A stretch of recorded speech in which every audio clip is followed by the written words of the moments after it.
Family lending. What is it and how to go about it if this is something that you're considering to do for an ADU? I know that my parents are wanting to sell their home and then pay to put an ADU potentially in my husband's and I's backyard. How do we go about helping make that happen with keeping all the Yeah, boundaries and yeah, relationships? yeah. Family lending is actually a great tool, but you need to manage it like a loan. And that's often what most people don't do. And then they kind of get themselves in trouble. So let me Mm, back up a little bit and let's okay. talk a little bit about what that is. You want to put an ADU in your backyard. Yes. It's probably going to cost you $200,000. You and your husband right now don't have $200,000. No. Now, the second thing is your parents want to move into that ADU in the Yes. backyard. They are sitting on a house that's worth $800,000 and they would sell that house and then it says, oh, not a problem. We'll pay for building the building. Yeah. That sounds really, really great on the surface, and it is, but you have two things going on. Mom and dad willing to pay for it, Mm-hmm. putting an ADU on your property. But there's a couple of things that happen.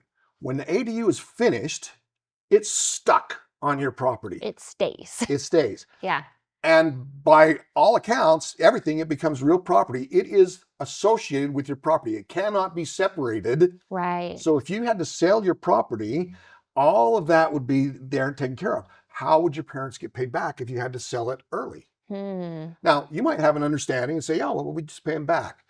But I can tell you no bank would lend you the money without having a loan contract in place. Something legal, Yeah. something.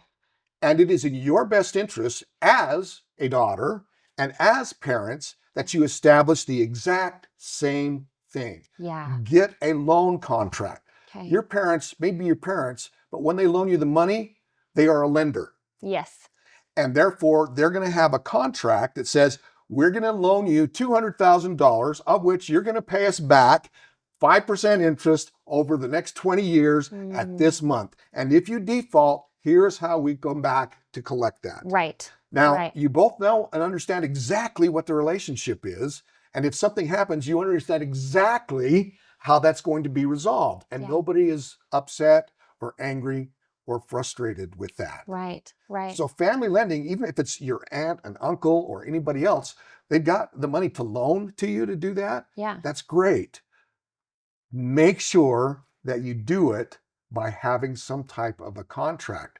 Just because they're your parents, that doesn't mean that they're just going to give you the money. Right. Definitely not. Because what happens, let me just give you an example of unintended consequences. Mm. Mom and dad give you the money, you build the ADU, you're in there, you're planning on staying there for the next 20 years and you'll pay them back, no problem at all. Right. 3 years from now, your husband gets the job offer of his life. We're going to Alaska. Yes, which means you need to sell your property and go to Alaska. Yeah. Well, mom and dad haven't been paid off yet. Yeah. They're living in the ADU. They may have to move out of the ADU. How are they going to know that they're going to get whatever they've lent to you back? Yeah. Unless there's a contract and probably a second mortgage applied to the property so that when it sells, it basically guarantees they're going to get paid out of the proceeds of the sale. I love that. I love Okay. that. That is where it's really, really important that you have a plan and a strategy as to how we're going to make this work Yeah. such that we can be family, but we can also be a contractual loan and Yes. whatever. The second side of that, which we'll talk about in another section, is your parents, as soon as they move into the ADU, they become tenants. And I am their landlord And you are their landlord as well as their daughter. as well as their daughter. So you want to make sure that you have a lease Yes. that is established that's going in there. And the other side of that is your parents are moving in there because they're trying to manage their money over the long term. Right. So you'll probably sign a long-term lease with them that keeps their income fixed as to Yes. what's going on, or their expenses fixed as to what's going on. Right. So understand when you're dealing with family, you want to deal with family, but you got to do it also as the Yeah. business side relationship. I like that because then you're not jeopardizing a family relationship. You're building a new relationship. I am, Yes. I am their daughter. They are my parents, and I am their landlord, and they are my lender. Yep. And you just keep it And clean you and wear different hats. Oh, we're love talking it. lender now. Hat. Oh, now we're talking child. Yes, That's I like that's how it. you work it. I might actually want hats. That sounds fun. They're easily made. I think that sounds fun. Okay, tell me, how do we get in touch with you to understand more about this? Great.